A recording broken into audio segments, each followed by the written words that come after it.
کیا کہتے ہیں جو اس کی طلب ہو وہ دے کر بھیجتا. سبحان اللہ سبحان کسی اور کے سامنے مجھے مجبور نہیں کیا بلکہ تیرے سامنے آیا ہوں, کسی اور کے سامنے نہیں آیا.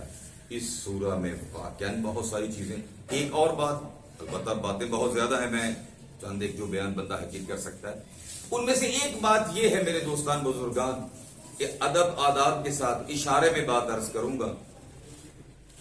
نبی کے بیٹے تھے, بیٹے نبی دے نہیں سی, کسی ہو دے تو نہیں سی, نبی کی تربیت تھی,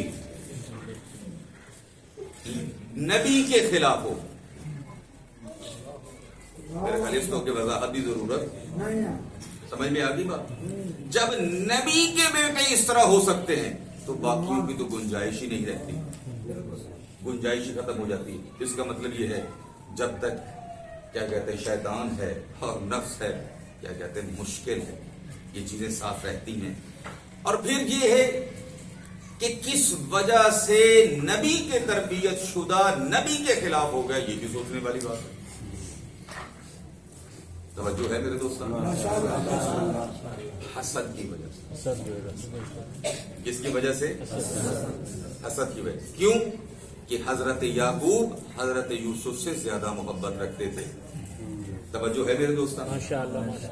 ٹھیک ہے, سمجھ میں آ رہی ہے. حضرت یعقوب زیادہ محبت رکھتے تھے. نبی جو کام کرتا ہے اس کا کام حکمت سے خالی نہیں ہوتا, اس کا محبت کرنا بھی خدا کے حکم کے مطابق ہے اور کسی سے نفرت کرنا یہ بھی خدا کے حکم کے مطابق ہے. لیکن اس بات کو نہیں سمجھے, حسد نے یہاں تک جا پہنچایا. اور جب نبی کی کسی کے ساتھ محبت حسد کے شعلے بھڑکا سکتی ہے تو جن کو رسول کندھوں پر سوار کرتا رہا. سبحان اللہ. توجہ ہے میرے دوست, یہ قرآن کی باتیں ہیں, یہ کوئی باہر کی باتیں نہیں ہیں. اپنے خلاف ہو جاتے ہیں, اپنے باہر نکال دیتے ہیں. ٹھیک ہے, تو یہ سارا قصہ اپنی جگہ پہ. ایک آیت جس کی تلاوت کی کہ جب حضرت یوسف علیہ السلام کو گناہ کے اوپر ابھارنے کی کوشش کی گئی اور اس کے بعد باقی سارا تذکرہ اور کیا کہتے ہیں کہ جیل کا بھی تذکرہ, ایک آیت جو ہے وہ بہت سمجھنے کے قابل اور ہمارے لیے بہت بڑا خطرہ ہے جس کے اوپر ہمیں خبردار کیا گیا ہے. وما, حضرت یوسف علیہ السلام کی زبانی یہ بات ہو رہی ہے, اللہ نے نقل فرمائی ہے حضرت یوسف علیہ السلام کی زبان سے, وما ابرئ نفسی, میں اپنے نفس کو بری نہیں سمجھتا, میں اپنے نفس کی صفائی پیش نہیں کرتا. کیوں؟ ان النفس لامارۃ بالسوء, بے شک ضرور بے ضرور نفس تو انسان کو برائی کے اوپر ابھارتا رہتا ہے. یہ کون کہہ رہے ہیں؟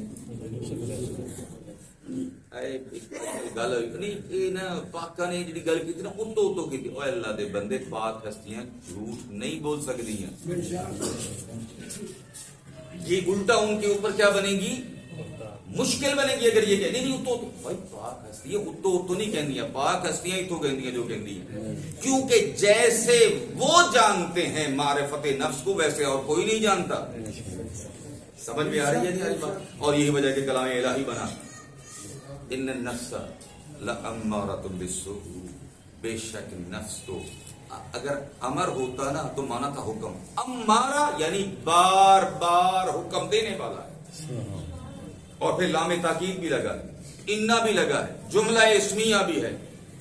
استاد فرماتے ہیں جو علم تفسیر کو فرماتے ہیں کہ اس میں اتنی تاکیدیں موجود ہیں جو کسی شعر اور آیت میں نہ ہو. الا ما رحم ربی, مگر یہ کہ جس کے اوپر میرے پروردگار کا رحم ہے.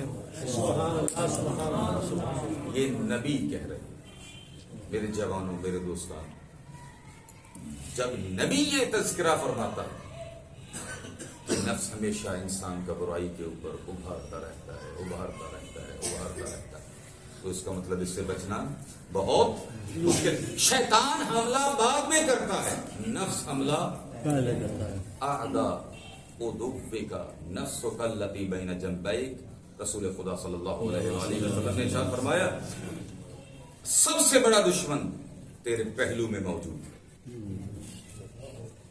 کسی ملک کے اوپر قبضہ کرنا ہونا پہلے اندر سے غدار پیدا ہوتے ہیں. باہر کا دشمن بعد میں آتا ہے. پہلے اندر کا دشمن ساتھ دیتا ہے، پھر شیطان حملہ کرتا ہے. یہ کرتا ہے شیطان کامیاب ہو جائے. لہذا اس سے بچنا چاہیے. یہ سخت ہے. اور اس کے بچنے کے لیے، اور یہ بھی آپ کو عرض کر دوں، جو شخص اس گناہ سے بچ جائے اللہ اس کو بہت عظمت عطا فرمائے. امام باقر علیہ السلام فرماتے ہیں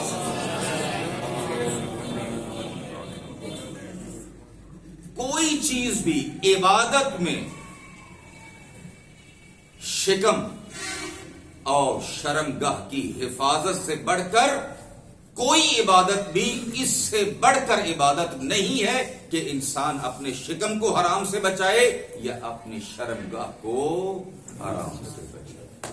اس سے بڑھ کر کوئی عبادت، یہ موقع دی گل ہے، کوئی عبادت نہیں. اور مولا علی علیہ السلام کا فرمان میں نے آپ کے سامنے عرض کیا تھا، فرمایا تھا شہید کا اجر جو ہے اس شخص سے کہ جس کے سامنے گناہ موجود تھا لیکن اس نے گناہ سے ہاتھ کو کھینچ لیا. فرمایا شہید کا اجر اس شخص سے زیادہ نہیں جو گناہ کر سکتا تھا لیکن گناہ سے پیچھے رہ گیا.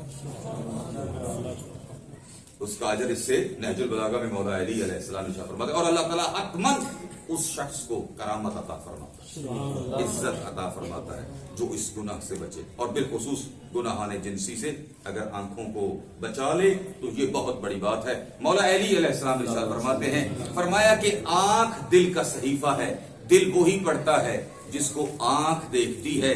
اسی لیے اللہ نے اس گناہ سے بچنے کے لیے اس کے لیے جو چیزیں زمینہ بن سکتی تھیں، سیڑھیاں بن سکتی تھی، ان سے بھی روکا ہے. فرمایا غضوا ابصارکم، کہیں تم اس گناہ میں مبتلا نہ ہو جاؤ، اپنی آنکھوں کو نیچا کر لو. اپنی آنکھوں کو کیا کرو؟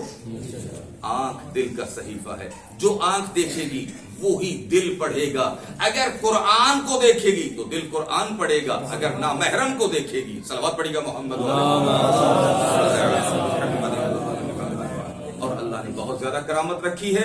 اس کے واقعات اپنی جگہ پہ موجود ہیں، اگر موقع ملا تو کل عرض کروں گا.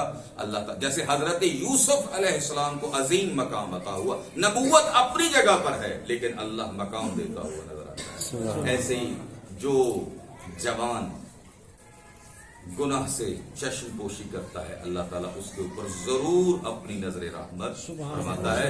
اللہ تعالیٰ ہم کو حرام سے بچنے کی